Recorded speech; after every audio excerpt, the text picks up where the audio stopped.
Okay, that's a long time from now. But when you get right down to it, it's a lot of traveling. No, we don't want to do that. At what point do you send Witkoff and Kushner and send Vice President Vance in? At what point are you going to be ready? They're all very competent, all three. Those are three good. But they weren't meeting with the leader of the country. They were meeting with other people.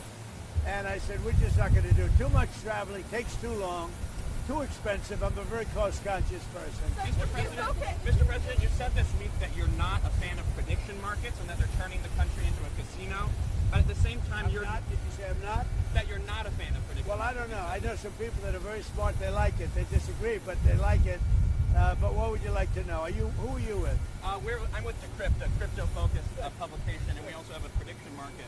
And your administration is aggressively pushing to legalize these markets, and I was wondering if you potentially wanted to reconsider that policy. A lot of other countries are doing it, and when the other countries do it, we get left out in the cold if we don't do it. So, but I know people that are in the prediction market business, and they're pretty. And also on the subject of crypto, what made you decide to go and attend this meme coin conference today? It's a big industry, and we want to beat China at the industry. We're leading with crypto. We're leading with AI. And I really feel I have an obligation from this. As a president, I have to be able to make sure that all of our industries do well. Crypto is a big industry. It's actually become somewhat mainstream. The banks have it. People have it. And I think as the leader of the country, we want to lead in AI. And we're leading China by a lot in AI. And we're also leading in crypto. Do you agree with the decision by Janine Pirro to drop the investigation into Jerome Powell? Well, I want to find out. It's not dropped. They're looking into the whole thing about the IG. What I want to look at, with the IG.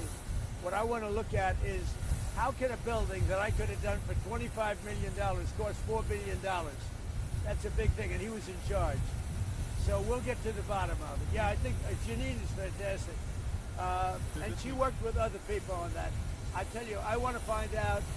I have an obligation to find out. This was done during Biden, but I have an obligation to find out I would have done that building for $25 million, had money left over, and it would have been open a long time ago. You or her people? I want to find out because for the country, look, we have a railroad under construction in California that's the worst thing I've ever seen under Gavin Newsom.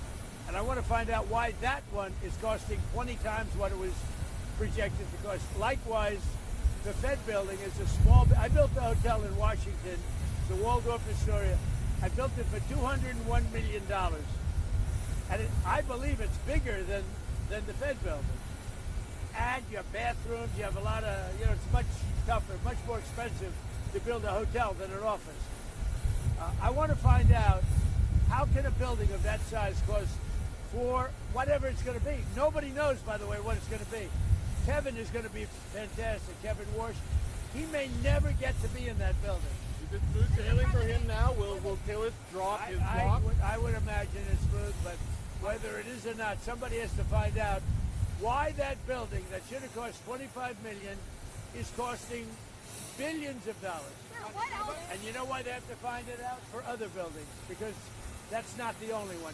I think that's the most egregious example. What else? Ron, as you're figuring out who is in charge, if the hardliners or IRGC-aligned leaders have greater power in Iran, can the U.S. make a deal with those factors? Whoever's running the show. Are we I'll deal with whoever runs the show. They don't know. They are fighting with each other. There's tremendous infighting. They're probably fighting for leadership. In many cases, I think they're fighting not to be the leader because we knocked out 2 levels of leaders. But I'll deal with whoever we have to. But there's no reason to wait 2 days, have people traveling for 16, 17 hours. We're not doing it that way. We'll do it. When they want, they can call me.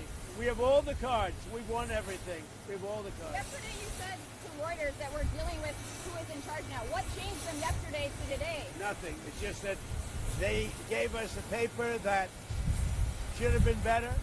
And interestingly, immediately when I canceled it, within 10 minutes we got a new paper that was much better. What was on that paper, sir? We talked about they will not have a nuclear weapon. Very simple. Look, that whole deal is not complicated. Iran cannot have a nuclear weapon. Very Is simple. the ceasefire remaining? Will you continue the ceasefire?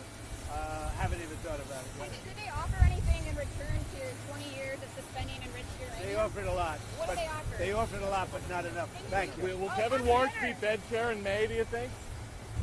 Thank you, Mr. President. Guys, step up.